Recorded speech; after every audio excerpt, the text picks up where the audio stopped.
susunod na programa ay may temang SPG, striktong patnubay at gabay ng magulang ang kailangan. People.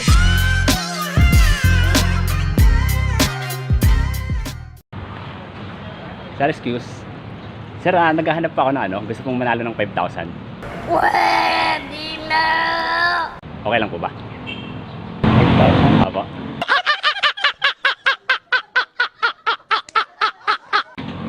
Okay lang po ba, sir? Yes! Sir, sino po sasagot sa inyo? Siya. Ikaw na po.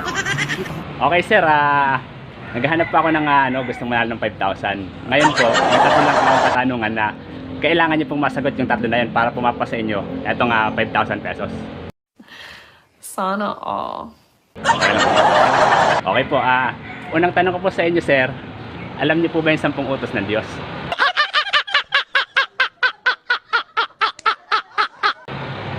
Ano lang po, konti lang. Konti lang po.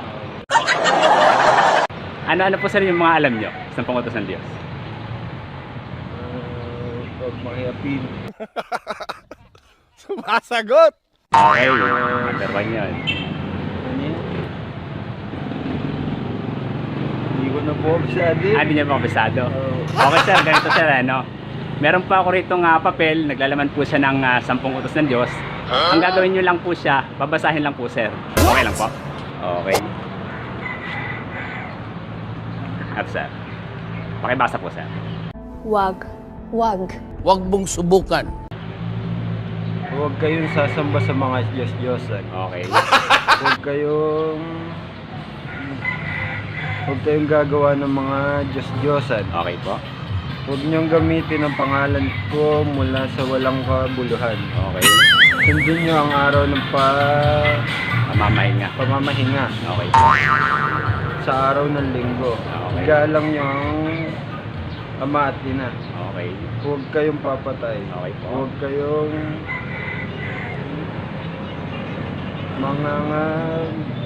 mangangalunya o makikiapid. Okay.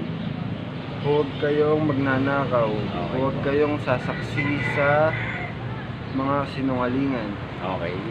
Huwag kayong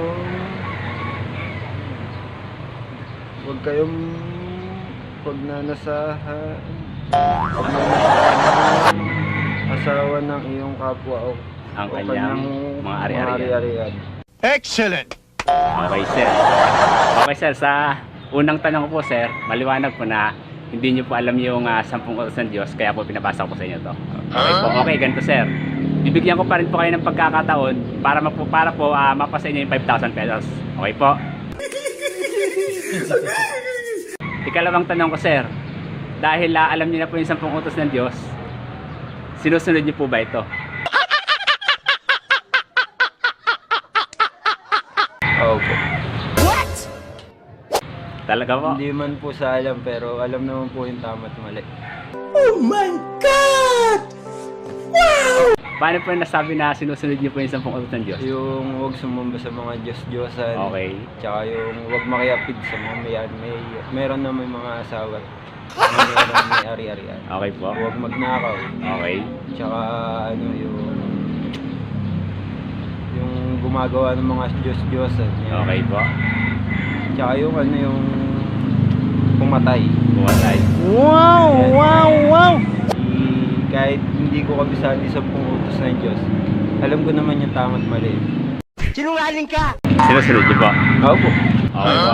Sir, ganito, doon po sa Lumang Tipan, ang ating po mga ninuno sa Eva at Adan, nagkasala po. Okay po. Lumabag po sila sa kautusan. So yung kasalanan po ni Eva at Adan, nama na po natin at nanalaitay po sa ating mga dugo. Okay po. Ngayon, doon po sa Bagong Tipan, sabi po ng Romans chapter 3 verse 23, ang lahat po ay nagkasala at wala pong nakaabot sa kaluwalhatian ng Diyos. Okay po, lahat po nagkasala. Ngayon po, sabi po doon sa Romans chapter 6 verse 23, ang kabayaran ng kasalanan ay kamatayan. Okay po, ngunit ang kaloob ng Diyos ay buhay na walang hanggan. Okay po, maliwanag po, sir, na lahat po tayo nagkasala at lumabag po sa 10 utos ng Diyos. Wala pong nakasunod doon. Okay po. Okay, ganito, sir. Ngayon po, bibigyan ko pa rin po kayo ng pagkakataon para po mapasa inyo itong 5,000 pesos. Okay po. Huling tanong na lang po. Dahil po hindi po natin sinusunod ang 10 utos ng Diyos, sa tingin niyo po ba sir, pag namatay kayo, ligtas kayo?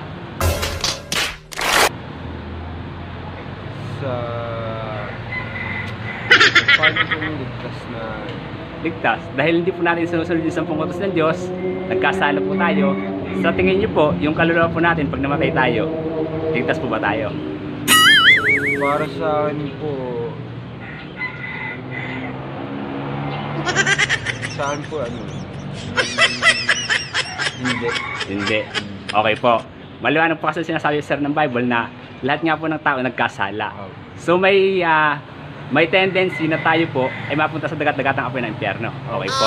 Kasi ang sabi po sa Bible, lahat po ng nagkasala ang naghihintay ay doon po sa dagat-dagatang apoy.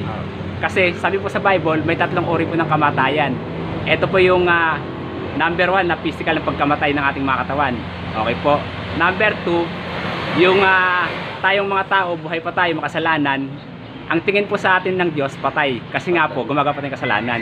At pangatlo po, katlong kamatayan, yung ating pong kaluluwa doon po sa dagat-dagatang apoy. Maliwanag na hindi tayo makakapunta sa paroroonan sa langit.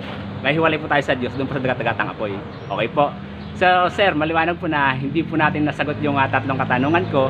So hindi niyo po nakuha yung 5,000 pesos. Okay po. Maraming salamat po sir. Thank you po. God bless.